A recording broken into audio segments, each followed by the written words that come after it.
ওকে, অনুষ্ঠান বুঝি। তোমরা চুপ করে বসবে তো, একটু শান্ত হয়ে থাকবে তো,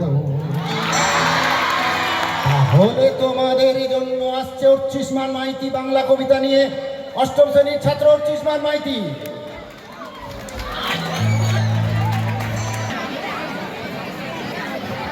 নমস্কার। প্রথমে ঠাকুরমা স্বামীজির চরণে প্রণাম জানাই। কিশোর কবি সুকান্ত ভট্টাচার্যের লেখা চির।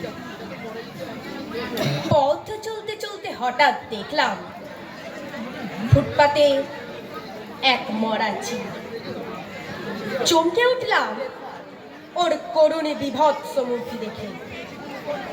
অনেক উঁচু থেকে যে এই পৃথিবীটাকে দেখেছে লুণ্ঠনের অবাধ উপনিবেশ, যার সেন দৃষ্টিতে কেবল ছিল তীব্র লোভ আর ছো মারার দস্যু প্রবৃত্তি।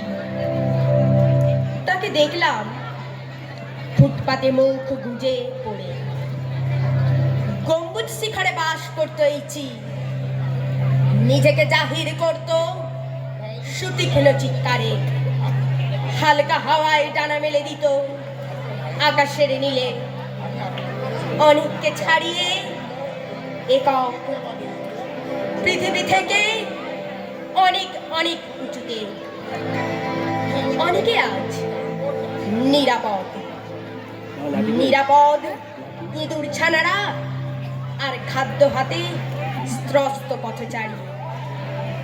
নিরাপদ কারণ আজ সে মৃত, আজ আর কেউ নেই ছোমারা। ওরই ফেলে দেয়া উচ্ছিষ্টের মতো ও পড়ে রইল ফুটপাতে, শুকনো শীতল বিকৃত দেহে। হাতে যাদের ছিল প্রাণ ধারণের খাদ্য, বুকের কাছে সযত্নে চেপে ধরা, তারা আজ এগিয়ে গেল নির্ভয়ে নিষ্ঠুর বিদ্রুপের মতো, পিছনে ফেলে আকাশচ্যুত এক উদ্ধত চিলকে। নমস্কার। অনেক ধন্যবাদ।